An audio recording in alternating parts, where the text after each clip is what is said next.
casual dating is probably one of the most important issues nowadays for men, especially. I think it's encouraged too much in college, high school, college, or even after college. Casual dating is very common. Depends on what part of the country you're in, but it's very unhealthy, and it kind of kills trust both in men and women, especially if it's coming from the man's side in women, because there's a lot of distrust nowadays when it comes to relationships, because maybe you're given empty promises, whether you're a man or a woman. And that usually comes from casual dating, of like the example that you made of people making these huge life decisions, but not sure after a couple months of dating if that's the person that they want to be with. You shouldn't be making those huge life decisions if that's not the person you want to be with, or maybe not, like maybe until they're your wife or your partner. Yeah, casual dating. Have you? I don't know what I'm trying to ask, but I feel like that's just like a subject I feel like we should talk about. It's so important nowadays. It's a very toxic issue, and it's encouraged too much. Well, I'm going to go and put out there all the things that I talk about that aren't good. I've done them. Sure. Yeah. And so like at one point I moved, to a different area with someone that I wasn't sure about. Really? Because I didn't know how to communicate at the time. What was going through your mind when you did that? Like, why did you do that? That it would be comfortable. That this would be the easiest move. And when you did move, how'd you feel? It was miserable. It failed, it crashed, and burned. Wow. Because I set myself up for that failure looking back, because I chose the easy route and I wasn't communicating effectively. But dude, the casual dating thing is tough because our culture is built around that.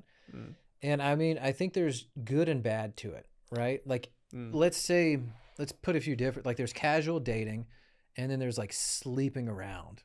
And like really, that's a good dividing line. Really racking that up. So what would you say casual dating is versus sleeping around? Because I guess I was kind of mixing both of those in, because casual dating, that's usually just an excuse to do that. Yeah. Well, I think personally, like the dating, and for a man, right, it's a good way to figure out what you do and you do not want. Yeah. And figuring out like yourself. Maybe even come up with a list. Exactly. I came up with a list before I got in a relationship. I think it's important to have that. Dude, it's so physically funny. In front of you. My girlfriend made a list and then she found me and I was like, checked everything off on this list. Good. Yeah. But yeah, I think like there's studies out there that show like the more partners you have, the harder it is to emotionally bond with someone. Like there's data that backs that up. Yeah. But I think the dating is important because you realize what you will and will not tolerate in a relationship, like who you do and do not want to be with. Like but some people also get married to their high school sweetheart, right? True. That the very first person they dated and they're together the rest of their life. Yeah.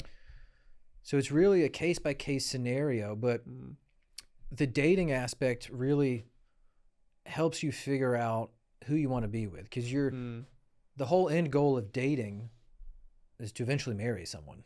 Yeah, absolutely. Ideally. Yeah. No, I mean that's what it should be, right? Yeah. I think the difference between maybe casual dating wasn't the right term. From what it seems, you're talking about the difference between intentional dating versus unintentional dating.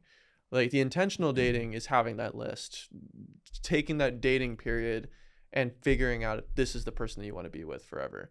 But then the unintentional dating is what sometimes the world encourages, of like that you should be with as many partners as you want, casually just go around, go to the bars, sleep around, whatever. That's the unintentional dating. But always having intention is very important when it comes to dating. And that's I guess if you were to call it that, like casual dating, intentional dating, casual dating, that's the right way to go about it, of like figuring out, like going through that list, not taking too much time. Like you don't want to take up a year figuring out if you have to take a year to figure out if that's the one, probably isn't. You're probably in denial, I would think, unless you're just not communicating at all. Depends on the person, sure. But it doesn't take that long to figure out like that list, especially if you have it written out of like, what do you want in a partner? Did you have that before you dated your girlfriend? I think I had it internally. Okay. Right. And this is what like. I'm so lucky. Mm-hmm. I'm blessed, and I thank God that I met the person that I'm with now, because she's everything I wanted and everything I didn't even know I needed. And I've said that so many times. Yeah. And she continually pushes me to like be a better man. Right. Mm-hmm. And so I'm so blessed that I found that. And a lot of people might not ever find that. And again, that comes back with, you got to know who you are first, and you got to have you dialed in first. So then you can know what you want.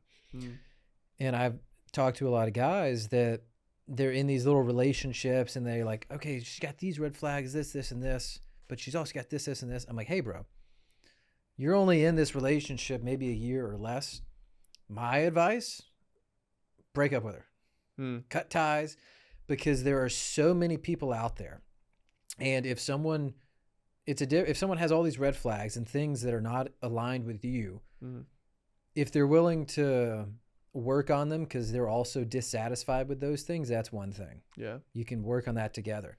But if she has these flags and she kind of fights you on her, she's like, that's just the way I am. Right. Okay, I'm out.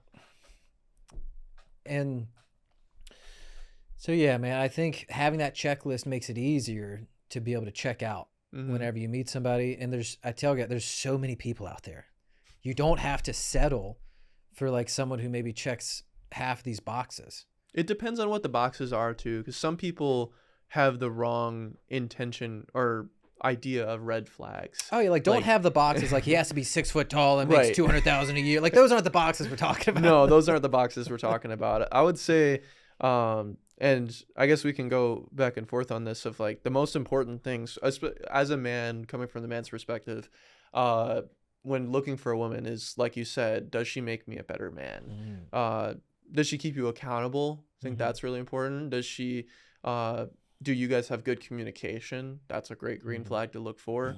Could other, like, I feel like those are three very important ones. And if those three don't align, if she doesn't make you a better man, if she doesn't keep you accountable, and you don't have good communication, that doesn't work.